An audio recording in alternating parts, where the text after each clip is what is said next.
Hello friends, જય શ્રી કૃષ્ણ. ધોરણ 8ના બધા વિદ્યાર્થી ભાઈ બહેનોને નવા વર્ષની ખૂબ ખૂબ ખૂબ શુભેચ્છા. આપ સર્વેનું નવું વર્ષ ખૂબ જ સુખમય, નિરામય, શાંતિમય જાય અને આપણે બધા જ ફરીથી હસતા રમતા સ્વસ્થ તંદુરસ્તની રીતે શાળામાં મળીએ તેવી શુભેચ્છા સાથે આપણે ઇંગ્લિશ ગ્રામરનું સેકન્ડ ચેપ્ટર શરૂ કરવા જઈ રહ્યા છે. તે પહેલાં મિત્રો તમને હું સમજાવું કે આગલા વખતે તમને એમ થશે કે આગલા વખતે તો મેડમે પહેલાં બધા પાઠ ચલાવ્યા હતા અને પછી ગ્રામર લીધું હતું. તો અત્યારે પણ મિત્રો એ જ આપણે કરવાનું છે કે પહેલાં બધા જ ટેક્સ્ટ બુકના પાઠ ભણવાના છે. અને આ વખતે તો 2 છે, 5 મેઇન કોર્સમાં છે અને 5 સબસિડરી, એટલે 10 પાઠ છે મિત્રો, તમે જો આખી બુક જોઈ હોય તો. પરંતુ આપણે જે પહેલા પાઠની એક્સરસાઇઝીસ મેં તમને મૂકી છે, એ એક્સરસાઇઝીસ માં પાઠની જે એક્સરસાઇઝીસ છે એ સિવાય જે ગ્રામરને લગતી એક્સરસાઇઝ છે એના માટે તમારે આ ચેપ્ટર ભણવું બહુ જરૂરી છે, નહીં તો તમને ત્યાં સુધી સમજ પડશે નહીં. તો આપણે પહેલી, બીજી અને ત્રીજી એક્સરસાઇઝ ત્યાર સુધી એ બધી પાઠને લગતી છે એટલે તમને સમજાશે. પરંતુ ત્યાર પછીની જે એક્સરસાઇઝીસ છે એ ગ્રામરને અને આ બીજા ચેપ્ટરને લગતી છે. એટલે પહેલાં આપણે ગ્રામરનો ચેપ્ટર શીખી લઈએ, ત્યાર પછી ફરી સ્વાધ્યાય પોથીની એ જ બધી એક્સરસાઇઝીસ હું તમને ફરી સમજાવીશ. તો મિત્રો, ચાલો આપણે ગ્રામર, ઇંગ્લિશ ગ્રામરના ચેપ્ટર સેકન્ડ પર જઈએ. મોડેલ વર્બ્સ યાની કે સહાયકારક ક્રિયાપદો. આપણે ક્રિયાપદો જોયા હતા કે ક્રિયાપદના મુખ્ય 2 પ્રકાર છે, સહાયકારક અને ઓક્ઝિલરી વર્બ્સ અને મેઇન વર્બ્સ. એટલે કે મુખ્ય ક્રિયાપદો, જે ક્રિયાપદો ક્રિયા થતી દર્શાવે છે એ શું કહેવાય છે? મુખ્ય ક્રિયાપદો. તો એ ખાવું, ગાવું, come, go, play, read, write, sleep, eat, dance, આ બધા ક્રિયા થતી દર્શાવે છે એટલે મેઇન વર્બ્સ કહેવામાં આવે છે. અને ત્યાર પછી બીજા જે સર્વનામની સાથે ટુ બીના ઇઝ એમ આર અને ટુ હેવના હેઝ હેવ અને ટુ ડુના ડુ ડઝ. એવી જ રીતે કેટલાક વાક્યોમાં આપણે આ બધા ક્રિયાપદો સહાયકારક ક્રિયાપદો ટુ બીના, ટુ હેવના અને ટુ ડુના નથી હોતા, તો એના બદલે જે ક્રિયાપદ મૂકવામાં આવે છે એને સહાયકારક ક્રિયાપદો યાની કે મોડેલ વર્બ્સ કહેવામાં આવે છે. મિત્રો, મેં તમને પહેલાં વર્બ્સ શીખવાડતા પહેલાં તમને સમજાવ્યું હતું કે વર્બ એ શું છે? વાક્યનું હૃદય છે. કારણ કે વાક્યમાં ક્રિયાપદ વિના કોઈ વાક્ય અર્થપૂર્ણ લાગે નહીં. હું ખાઉં એટલે શું? હું ખાઉં છું, હું જમું છું, હું રમું છું, હું લખું છું છે, તેઓ રમે છે. તો એ જે છે, છી, છું, એ બધા જે છે એ બધા શું છે? ક્રિયાપદો છે. તો એના માટે જ્યાં ટુ બીના, ટુ હેવના કે ટુ ડુના નથી હોતા ત્યાં આવા ક્રિયાપદોનો ઉપયોગ વાક્યમાં કરવામાં આવે છે, માટે તેને સહાયકારક ક્રિયાપદ યાની કે મોડેલ વર્બ્સ કહેવામાં આવે છે. હવે મોડેલ વર્બ્સ કયા કયા છે? તો કેન, શુડ, મે, માઇટ અને મસ્ટ. આ ક્રિયાપદો મુખ્ય ક્રિયાપદ તરીકે નથી આવતા, કે go, play, read, write A નહીં, પરંતુ સહાયક તરીકે આવે છે, માટે તે સહાયકારક ક્રિયાપદ. તો કેન ક્યારે વપરાય, શુડ ક્યારે વપરાય, મે, માઇટ, મસ્ટ ક્યારે વપરાય એ આપણે મિત્રો જોઈએ. સૌથી પહેલાં છે કેન. તો કેન ક્યારે વપરાય? તો એના 4 રીતે વાપરી શકાય છે વાક્યમાં. કોઈ કાર્ય કરવાની આપણે ક્ષમતા ધરાવતા હોય તો I can speak English, I can drive car, તો હું કાર ચલાવી શકું છું, હું અંગ્રેજી બોલી શકું છું. તો I can lift 5 kg of weight, હું 5 કિલો વજન ઉચકી શકું છું, તો આ જે ક્ષમતા દર્શાવે છે ત્યારે કેન વપરાય છે. એના માટેનું પહેલું વાક્ય છે આઈ કેન સ્પીક ઇંગ્લિશ, એટલે કે એબિલિટી ક્ષમતા દર્શાવે છે, હું અંગ્રેજી બોલી શકતો નથી. અને બીજું વાક્ય ક્યાં I can not drive a car, હું કાર ચલાવી શકતો નથી, કાર ચલાવવાની મારી ક્ષમતા નથી, મને કાર ચલાવતા આવડતું નથી. તો અક્ષમતા કોઈ કાર્ય કરી ન શકતા હોય એ દર્શાવવા માટે કેન અને એની સાથે નોટ મૂકવામાં આવે છે. અને કેટલીક વખત કેન નોટનું એબ્રિવેશન યાની કે ટૂંકું રૂપ કાન્ટ એ પણ મૂકવામાં આવે છે. એ જ્યારે આપણે એક્સરસાઇઝ કરીશું ત્યારે મિત્રો જોઈશું. પછી ત્રીજા કેનનો ઉપયોગ શું છે? તો કેનનો ઉપયોગ ક્યારે આપણે કોઈને મદદ કરી શકતા હોય ત્યારે, અથવા આપણે કોઈની મદદ લેવી હોય ત્યારે આપણે આ કેનનો ઉપયોગ કરી શકીએ છીએ. Can you help me? Can you come with me? શું તમે મારી સાથે આવશો? શું તમે મને મદદ કરશો?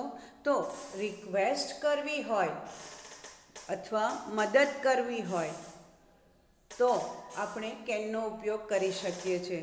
ત્યાર પછી પરવાનગી યાની કે કોઈ પરમિશન લેવી હોય તો આપણે કેનનો ઉપયોગ કરીએ. Can I come in? શું હું અંદર આવી શકું? Can I go to school ma'am? Mummy can I go to school? Mummy હું સ્કૂલે જાઉં? તો ત્યાં આગળ શું છે, કેનનો જ્યારે પરમિશન લેવી હોય ત્યારે ઉપયોગ કરી શકાય છે. હવે બીજું ક્રિયાપદ શુડ. શુડના પણ એ જ રીતે 4 રીતે એનો આપણે વાક્યમાં ઉપયોગ કરી શકીએ છીએ. જ્યાં આપણે ફરજના ભાગરૂપે આવતું હોય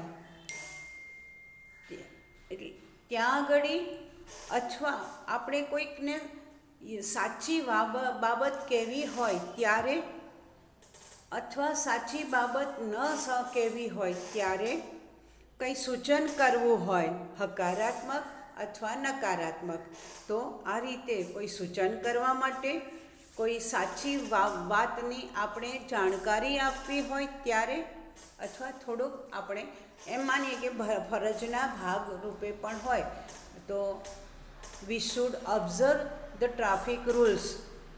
આપણે ટ્રાફિકના નિયમોનું પાલન કરવું જોઈએ. આગળ મસ્ટ પણ આવે છે કે જ્યાં ફરજના ભાગરૂપે, પણ આ પણ શુડ ક્યારેક ફરજના ભાગરૂપે પણ આવી શકે છે. તો let's go with the examples. First example, V should save trees. આપણે શું કરવું જોઈએ? વૃક્ષો બચાવવા જોઈએ. હવે આ વૃક્ષોનો કાપવાથી પર્યાવરણને નુકસાન થાય છે, માટે આપણી વાત સાચી છે એ દર્શાવવા માટે આપણે શું કીધું? We should save trees. હવે એ જ વાક્યને આપણે નકારાત્મકમાં ફેરવું છે તો we should not cut trees. આપણે વૃક્ષો કાપવા જોઈએ નહીં. એટલે હકારાત્મકમાં પણ અને નકારાત્મકમાં પણ વપરાય છે. મિત્રો, શુડ નોટનું શુડન્ટ નથી થતું, શુડન્ટ થાય છે, એ આપણે એક્ઝામ્પલમાં જોઈશું. બીજું વાક્ય, we should not waste water. આપણે પાણીનો બગાડ કરવો ન જોઈએ.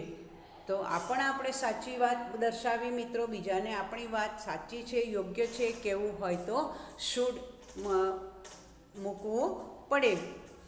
ત્રીજું વાક્ય, you should work hard to pass the test. તમારે કસોટીમાં પાસ થવું હોય તો તમારે મહેનત કરવી જોઈએ. સૂચન કર્યું છે. મમ્મી કે અથવા ટીચર તમને કહે તો યુ કેન ના આવે, યુ કેન વર્ક હાર્ડ ના આવે, you should work hard to pass the test. ત્યાર પછી એ જ રીતે નકારાત્મકમાં આપણે વાપરવું હોય શુડન્ટ, તો Gita should not play in the rain. વરસાદમાં ગીતાએ ન રમવું જોઈએ, કારણ કે વરસાદમાં રમે તો શું થાય? તો શરદી થઈ જાય, તાવ આવે.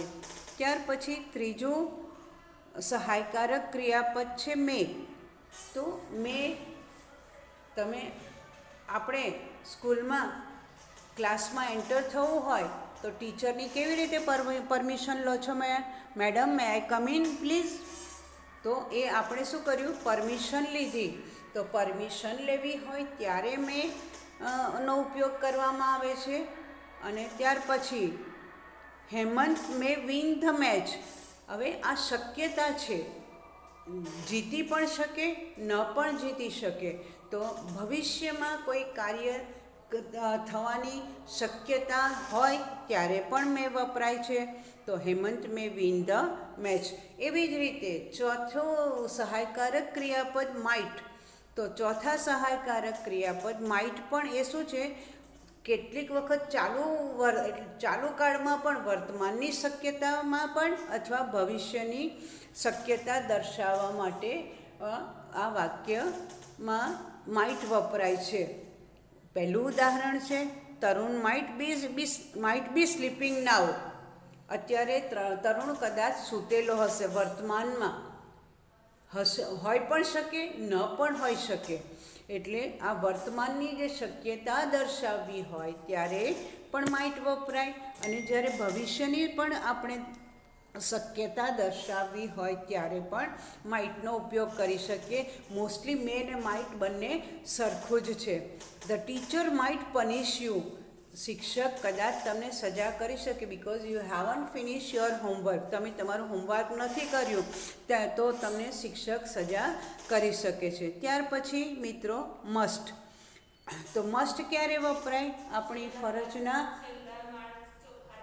ભાગરૂપે આપણે કોઈ કાર્ય કમ્પલસરી જ કરવાનું છે ત્યાં આગળ, અથવા ફરજના ભાગરૂપે મસ્ટ વાપરવામાં આવે છે.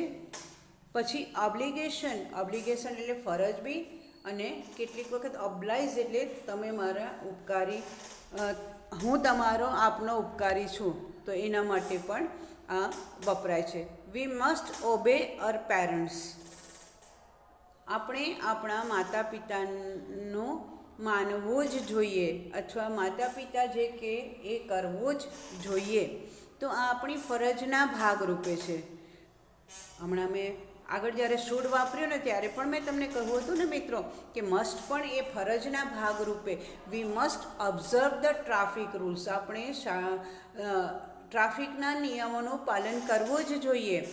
પછી આપણે શાળાના નિયમોનું પણ પાલન કરવું જોઈએ. તો we must observe the school rules. આપણે શાળાના નિયમોનું પાલન કરવું જોઈએ. હવે ક્યારેક નકારાત્મકમાં કોઈ કાર્ય ન જ કરવું જોઈએ, તો ન જ કરવું જોઈએ ત્યારે પણ we must not cut trees. We should not cut trees. તો ફરજના ભાગરૂપે નકારાત્મક છે. તો અહીંયા છે we must not break the rules of the school. આપણે શાળાના નિયમો તોડવા ન જોઈએ. તો આમ મિત્રો આપણે આ 5 સહાયકારક ક્રિયાપદો જે જોયા, સમજી ગયા હશો. હવે એની એક્સરસાઇઝીસ આપણે જ્યારે ગ્રામર લઈશું ત્યારે આપણે મૂકીશું, કારણ કે બીજા પાઠથી આપણે શરૂ નથી કરવી. ગ્રામરનો જે આપણે પોર્શન પાડીએ છીએ એમાં સેકન્ડ સેમેસ્ટર એવો ભાગ પાડી અને પહેલાં જ પાઠથી શરૂ કરીશું.